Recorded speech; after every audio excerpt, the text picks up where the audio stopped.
All right, Pino, you ready for your photo shoot? Come on.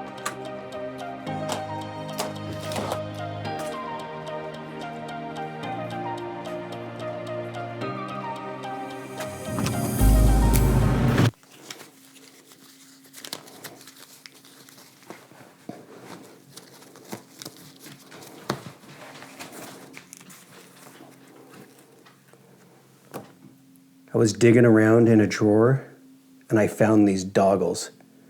Now's the perfect chance to take the A7C into the studio setting and get some shots with Pino. Let's go.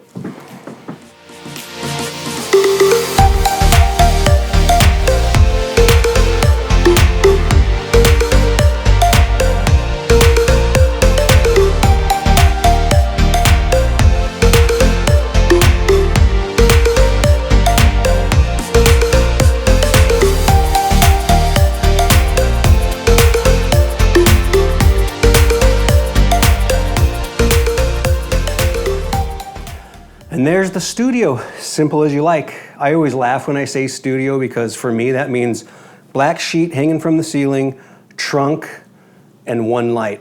But I like to keep it simple. I love the black sheet background because it just takes away all the distraction and you're totally focused on the subject. So this is the studio. I'm gonna take a shot of Pino in these doggles. These have sentimental value as I've taken shots of both Olive and Buddy, and I have those printed and framed and hanging on the walls. So let's see if we can get something of Pino today. This is gonna be my first shot at using the A7C in a studio environment. I'm gonna use the flip out screen. That makes life easier for me. I've got it set to animal detection, so it'll focus on Pino's eye. And then I've just got the standard X1 flash trigger to shoot the Explorer 600. Pretty straightforward. Let's see how it works in this type of environment. Now it feels like something's missing. Oh, hold on.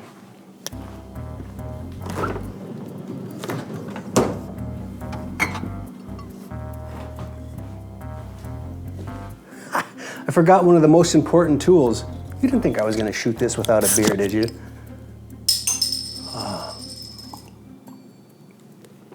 All right, let's bring in the Pino man.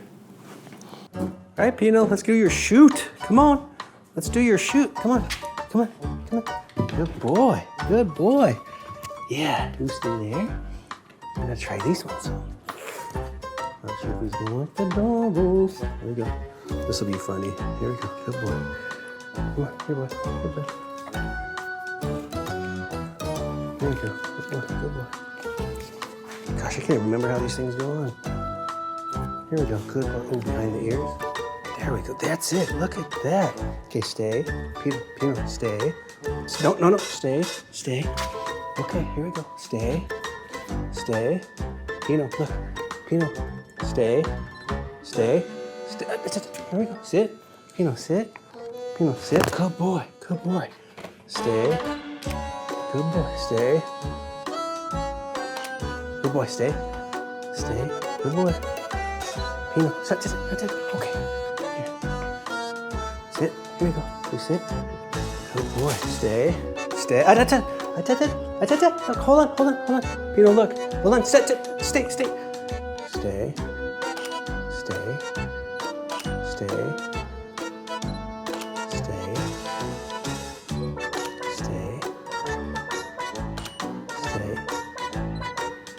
Okay. Ooh, that was pretty good. You stay there. Let's take a quick. Ooh, yeah, Pino. Yeah, good boy. Okay, come here, dude. Okay. He's not liking the doggles. Okay.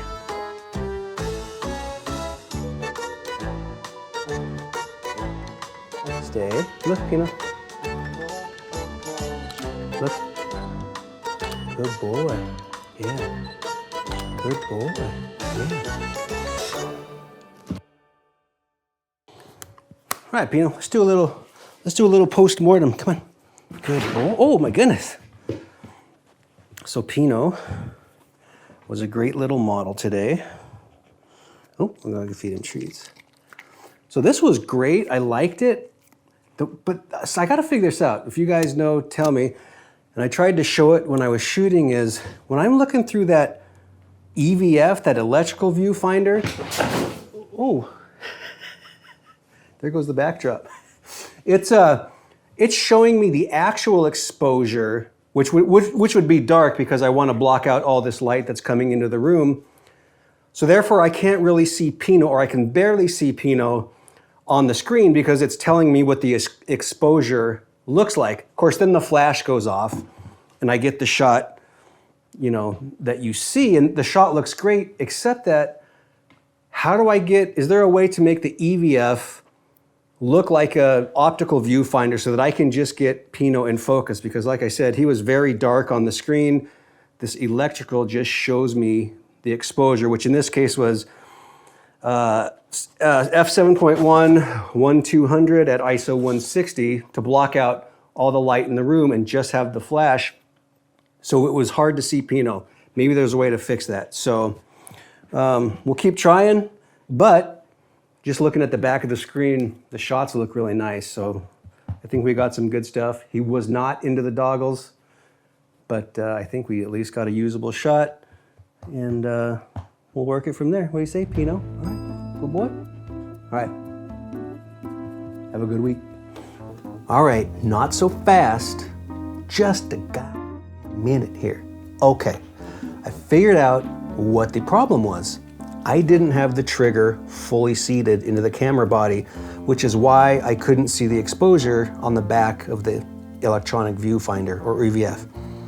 Sony is kind of unique from what I hear, and this is really my first experience with EVFs, but Sony is unique in that once you put a flash trigger onto the body and are using flash, then the EVF just acts like an optical viewfinder, whereas you make exposure adjustments, it doesn't reflect on the back of the screen.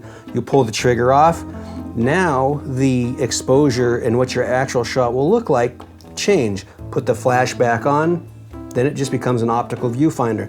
That's why I was confused when it was only 3/4 of the way seated. I still couldn't see Pinot because it was in EVF mode and not like optical flash mode. Those aren't the right terms, but if you've used Sony, you would understand what I'm talking about. It's a little unique in that way, especially from a guy coming from optical viewfinders. Having said that, still got some great shots, so using it in a studio setting was nice. Next time I'll make sure it's fully seated. We won't have that problem. Still got some great shots. Now, having said that, I will say that I'm not a huge fan of at least using this trigger with the A7C. It is hard to see. I really have to push on it, and then when it gets fully seated and then I'm gonna take it off, it almost feels like I'm gonna break it pulling it off. So that part I don't like so much, but as someone who continues to want to be a hybrid shooter, the A7C is still a great little tool for me. Worked really nice in that studio setting. Still a fan. That's all I know. Okay, now go have a good week. Cheers.